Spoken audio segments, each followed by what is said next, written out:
Hi, Journal Sentinel. My name is Tamia Folks, and I'm a public investigator for the Milwaukee Journal Sentinel. Today, I'm here at the Republican National Convention with Milwaukee County Executive David Crowley. Welcome, and thank you so much for being with me today. Well, thank you for having me, Tamia. Pleasure to be here. Absolutely. And today I just really wanted to speak with you about some of the things that are happening in the city. Of course, it's been a long-awaited convention for Milwaukee. The Republican National Convention has been something that's drawn both criticism and excitement within the city. Can you tell me a little bit more about how you're feeling on this first day? Well, I'm feeling really good about this first day, right? And this is a great opportunity to shine a great spotlight on a great city, on a great lake. And so, you know, when I think about us bringing the RNC, this is something we've been working on for almost 6 years. You know, 6 years ago, we had the opportunity to land the DNC, and that was upended with the pandemic. A year after that, we had the championship run with our Milwaukee Bucks, and now we have the opportunity to showcase all the great things and all the things that we offer, no matter what background you come from in the world. This is a place that we want you to enjoy yourself. So this is a great opportunity for our community. Yeah, we're coming off a really high-pressure political weekend. Of course, we had the assassination attempt of President Donald Trump.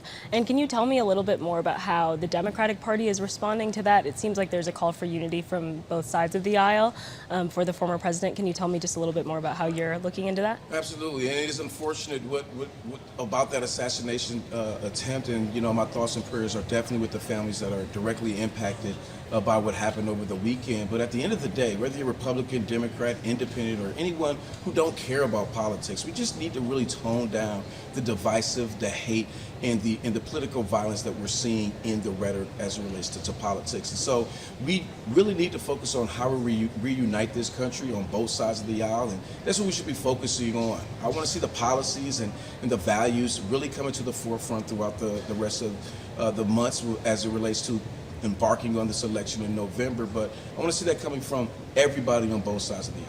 Can you tell me, we have a lot of people outside protesting today around the perimeter, specifically focusing on, you know, marginalized communities or underrepresented communities who feel like this convention goes against a lot of what both they stand for and their general existence. Can you tell me how you're speaking to that audience as well, who feels both excluded and nervous about what the aftermath of this will look like? Well, I can definitely, you know, understand that, right? When we're seeing the level of political violence that we have seen over the years throughout our entire country. But, you know, this convention, you know, for me and other community leaders that were bringing this convention here, this isn't about politics, right? This is about the economic boom for the city of Milwaukee, Milwaukee County, and the entire southeastern Wisconsin region.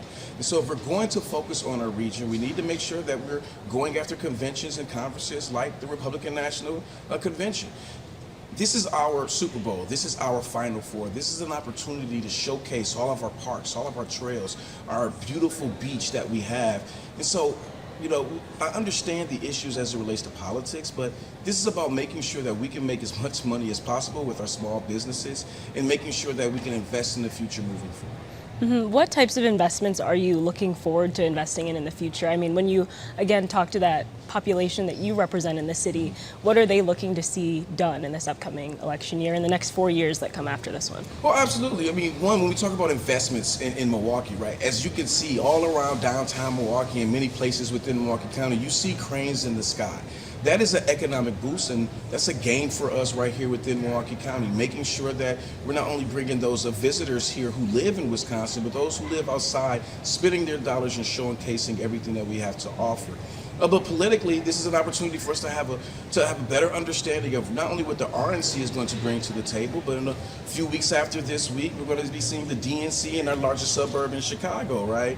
And so for me, this is an opportunity. Understand the messages that both candidates are bringing to the table, and then you can make a decision on who you're going to vote for after that.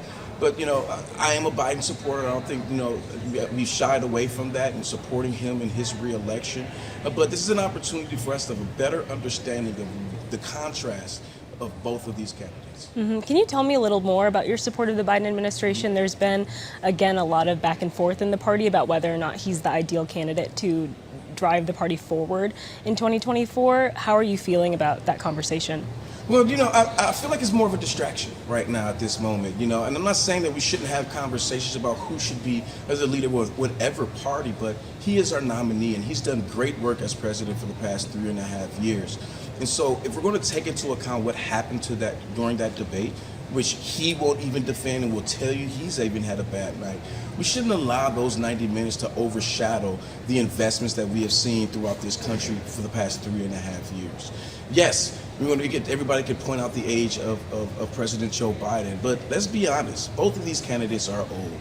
The one is focusing on old views that's going to send us back in time to a place that I wasn't even born in, and one is thinking to the future that can speak directly to the values and the opportunities that my 3 young girls want to be able to have moving forward. And so, we need to really stop focusing on not just the appearance, but let's focus on the substance. Let's focus on the policies and how each party are bringing their values to the table and how they connect to our values as Wisconsinites. Mm-hmm. There's certainly a significant cohort of younger voters specifically who are thinking about sitting out in November.